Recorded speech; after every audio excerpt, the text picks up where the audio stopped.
Imagine this, nag-ipon ka ng halos 600k, years of tipid, overtime, sideline at mga next time na lang na birthday handaan. Then here's the big question, condo ba o house and lot? At eto ang totoo, kung nagkamali ka ng pipiliin, pwede kang malugi ng 400k hanggang 800k in just 10 years. Hindi clickbait yan, actual numbers ang gagamitin natin today. Ako si Kuya Ben at idagdag mo to sa real estate playlist mo. Yung number 7 sa video, yun ang strategy na hindi itinuturo ng agents pero ginagamit ng mga tahimik na yumayaman. Let's go! Number 1, down payment. Simulan natin sa down payment kasi dito agad maraming Pinoy ang nalilito. Ito yung part na pag narinig mo yung presyo ng property, automatic ang reaction. Ay, hindi ko kaya yan. Pero once na i-breakdown mo, biglang, pwede pala eh. Condo, 3 million pesos. 600k down payment, which is 20%. Loan, 2.4 million pesos. Monthly amortization, 18,600 pesos. House and lot, 3 million pesos. 900k down payment. Ginamit natin ang 30% para conservative. Pero maraming banks ang pumapayag ng 20% down payment. Depende sa income mo, trabaho at credit standing. Loan, 2.1 million pesos. Monthly amortization, 16,275 pesos. As you can see, mas mababa ang monthly ng bahay. At dito na madalas nagkakamali maraming Pinoy. Kasi akala nila mas mababa monthly is equal to mas panalo. Pero teka, huwag muna tayo mag-party. Hindi pa ito ang buong kwento. At kung dito ka nakabase sa pagdi-decide, malaki ang chance na malugi ka later. Number 2, monthly costs. Real talk po tayo, hindi lang amortization ang babayaran mo. Kung amortization lang sana, ang daming Pilipino ang matagal lang may property. Hindi ganun kasimple ang buhay. At lalo na kapag real estate ang pinag-uusapan. Condo monthly cost, 18,600 pesos amortization. 3,500 association dues. 4,000 pesos utilities. 1,500 parking. Total, 27,600 pesos. House and lot monthly cost, 16,275 amortization. 800 HOA dues. 5,500 utilities. Mas malaki ang space, mas malaki ang konsumo. 625 pesos property tax. Total, 23,200 pesos. Kung titingnan mo, may 4,400 difference kada buwan. Parang konti lang. Pero in a year, 52,800 pesos. Hindi na biro. At sa loob ng 10 years, mas malaki ng 528k ang naggastos mo sa condo kumpara sa house and lot. Pero teka, hindi ba ito'y nakakagulat? Marami pang gastos na hindi sinasabi sa iyo upfront at dito madalas pumapalpak ang budget ng mga first-time buyers. By the way, kung seryoso ka talaga mag-invest sa real estate, may mas magandang diskarte dito at ipapaliwanag ko yan mamaya. Pero bago yon, pag-usapan muna natin yung mga gastos na bigla na lang sumusulpot, kagaya ng ex mong bumabalik tuwing may kailangan. Number 3, hidden fees. Alam mo yung araw ng sweldo, tapos pag-check mo ng ATM, uy, bakit parang kulang?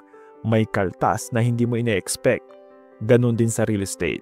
At kadalasan, dito nagugulat ang mga first-time buyers. Hindi sa down payment, kundi sa mga hidden fees na sumusulpot habang nakatira ka na. Condo hidden costs. Special assessment fees. Biglang 20k to 50k para sa repairs ng building. Minsan elevator, minsan waterproofing, minsan facade. At wala kang choice, kailangan mo talagang bayaran. Dues increase, yung 3,500 pesos mo ngayon, pwedeng maging 4,500 or 5,000 pesos after a few years. Normal yan habang tumatanda ang building. Transfer fees, kapag ibibenta mo na, may 2 to 3% kang babayaran sa processing at documentation. House and lot hidden costs. Repairs. Roof leak, 50k. Repaint, 30k. Plumbing, 15k. Ikaw ang may-ari, so ikaw ang sasalo ng lahat. Security, CCTV, 20k. Alarm, 15k. Gate repair, depende sa area mo. Landscaping kung gusto mong presentable ang harap ng bahay. 2k to 5k kada buwan sa maintenance. Kaya para hindi ka mabigla, tignan mo tong side-by-side table sa screen. Condo sa left, bahay sa right. Makikita mo kung saan nanggagaling ang mga dagdag gastos at bakit maraming Pinoy ang sana alam ko to dati.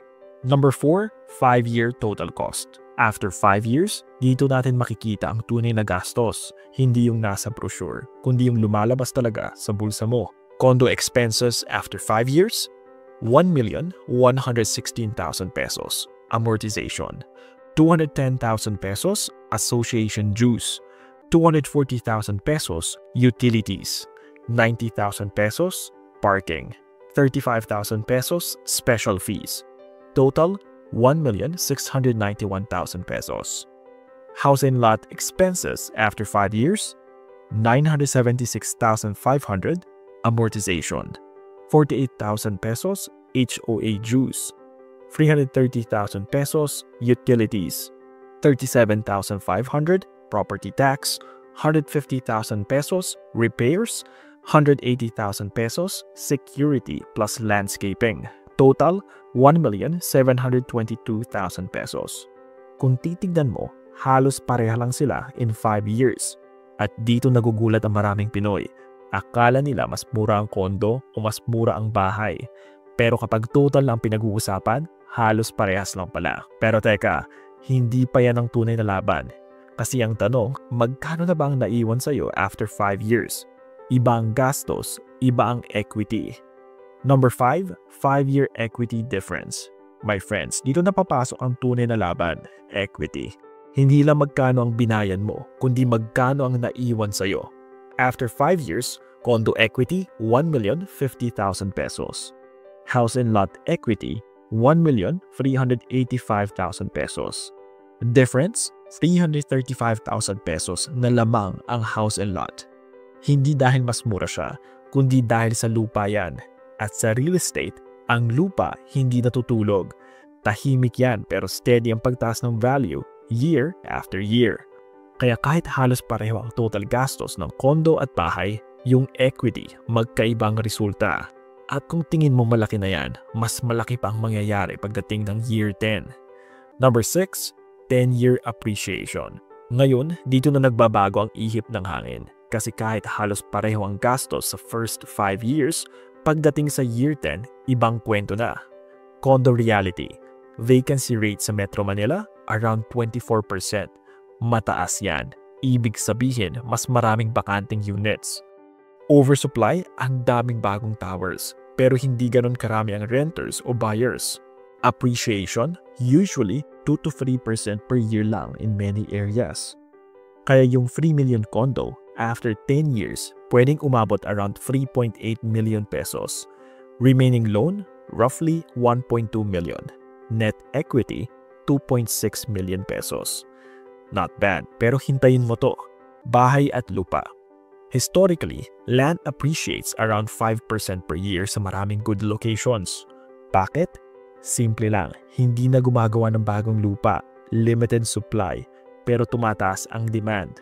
Kaya predictable, steady, long-term ang pagtaas ng value. So yung 3 million pesos na bahay mo, after 10 years, pwedeng maging around 4.9 million. Remaining loan, roughly 900k. Net equity, 4 million pesos.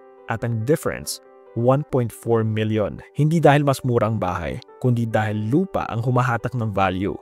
Tahimik siya pero steady, hindi flashy tulad ng condo towers.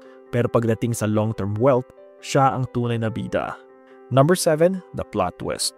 A better strategy. Pwedeng both. Ito na yung number 7 na sinasabi ko sa simula. Ito ang diskarte na hindi masyadong alam ng karamihan. Pero itong ginagamit ng mga tahimik na yumayaman sa real estate. Hindi lang condo versus bahay. Hindi ka pipili lang ng isa. Pwede palang both. At hindi ibig sabihin bibili ka ng dalawang property ng sabay. Hindi ganon. Ito ay isang smarter strategy. Gamitin mo ang condo para ipundar ang bahay. Ganito yan. Use 1 to 5 starter asset phase. Pili ka muna ng condo, preferably near CBD or schools para mas mataas ang demand. Pag turnover, iparent mo agad. Depende sa location at size. Ang 3 million unit pwede mag-range ng 12k to 18k rent per month. Hindi guaranteed ha, pero realistic sa many Metro Manila areas. Ito ang magpapagaan ng monthly mo. Minsan, kaya pa nitong i-cover ang 30 to 70% ng amortization mo. Ang goal, hindi profit, preservation at cash flow support. Years 6 to 10, upgrade phase. Habang umaandar ang kondo, nakakaipon ka ng mas mabilis dahil may tumutulong sa monthly mo. Yung rental income plus savings mo, yan ang gagamitin mong down payment sa bahay at lupa. Hindi instant, hindi magic, pero doable at strategic. After 10 years, two-engine wealth system. So after 10 years, may lupa ka na, and land appreciation is steady, predictable, long-term. May rental asset ka pa, extra cash flow or pangdagdag hulog. Meron kang income plus appreciation working at the same time. Isa lang ang binili mo sa simula, pero dalawang nagiging makina ng pera mo. Yan ang tinatawag kong two-engine wealth strategy. Tahimik, simple, pero napaka-powerful. Number 8, final verdict. So, ano ka ba mas sulit? Kondo o bahay? Ang sagot, depende sa'yo. Hindi sa agent, hindi sa hype, hindi sa FB ads. Ikaw ang bida dito. Kondo is best kung OFW ka o bihirang umuwi. Ayaw mo magpa-repair every year. Gusto mo ng low-maintenance living. Work mo sa CBD o malapit sa prime areas. Single or young couple pa lang kayo. Short-term stay ka lang, 3 to 5 years, or gagawin mo rental later. Perfect ang condo kung convenience ang priority mo ngayon. House and lot is better kung may pamilya ka o plano mo magka-kids. Long-term investor ka, 10 years and beyond. Gusto mo mas lumaki ang equity over time. Practical ka sa gastos, lalo na sa monthly. Gusto mo ng space, lupa at privacy. Ideal ang bahay kung wealth building plus long-term stability ang iyong goal. Here's an income guide para mas klaro. Below 50k monthly income, bahay is usually more sustainable dahil mas mababa ang total monthly cost. 80k pataas ang income mo, kaya mo ang condo, tapos bahay naman later. So pwede mong gawin yung two-engine wealth strategy. Kapag OFW ka, condo for the short-term convenience, bahay at lupa for long-term retirement wealth. In the end, hindi ito about kung ano ang trending, kundi kung ano ang tugma sa buhay mo, goals mo at bulsa mo. Huwag ka magpadala sa pressure. Ang tunay na panalo sa real estate, yung may plano, hindi yung padalos-dalos. At ang pinakamahalaga, ang unang property mo hindi kailangan perfect. Ang mahalaga, nagsimula ka. Ngayon, drop sa comments, kondo or bahay, anong pipiliin mo at bakit?